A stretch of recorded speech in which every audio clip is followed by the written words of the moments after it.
In this video, we will explore how groundwater flows and how managed aquifer recharge works using a simplified experimental setup known as a board model. This special laboratory tank is divided into three sections. The central compartment is filled with dry sand, shaped into a simple terrain, serving as a scaled-down model of real-world conditions.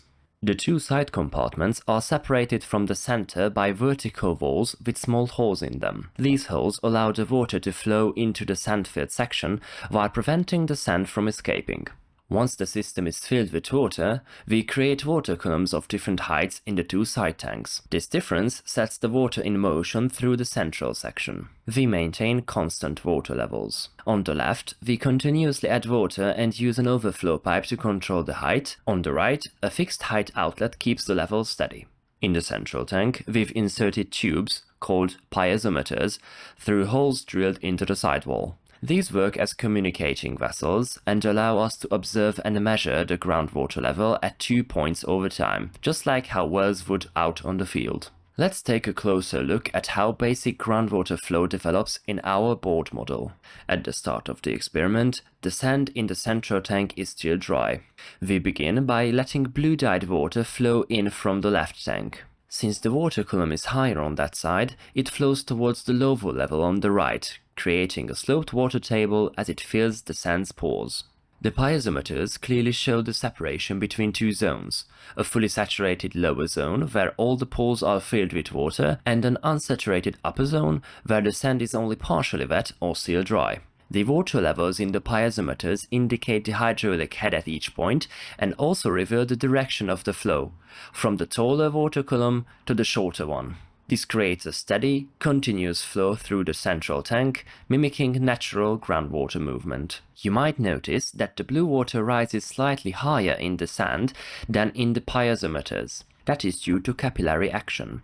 The tiny gaps between the sand grains act like sponges or thin tubes, drawing water upward by 1 or 2 centimeters. But it is important to remember that the actual saturated zone lies lower, where the piezometers show the true water level. In real-world conditions, this effect is less pronounced than in our model. Once again, it is important to emphasize, groundwater always flows from areas of higher water level to lower ones. The difference in hydraulic head between the piezometers drives this movement.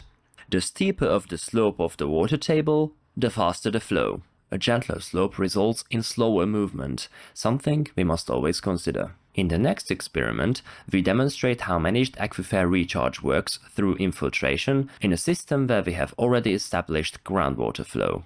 The goal is to show how we can use the unsaturated zone above the water table to store water and to observe what happens to the water we introduce. To do this, we install an infiltration basin in the unsaturated zone.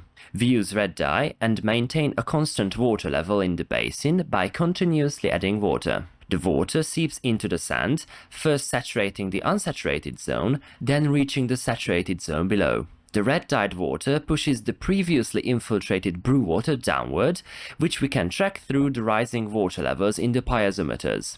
This confirms that we've successfully stored water underground. Notice that the infiltrated water does not stay in place. It begins to move in the direction of the natural groundwater flow. While this movement is much slower in real life, it still affects areas farther away and increases the overall saturation of the system, as seen in the piezometer readings. As a result, water appears in the previously dry canal on the right side.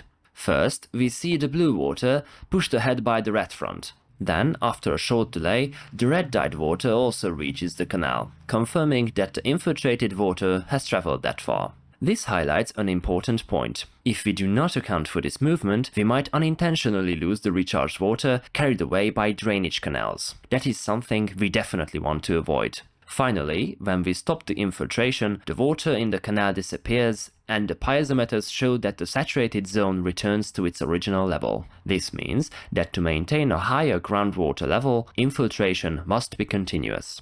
All of this demonstrates how crucial it is to manage surface and groundwater together. If we recharge water underground, we must also ensure that it stays there, rather than letting it drain away. This integrated approach is at the heart of an innovative method developed by researchers at ELTE, NaBa-MAR, a landscape-scale, nature-based solution for managed aquifer recharge.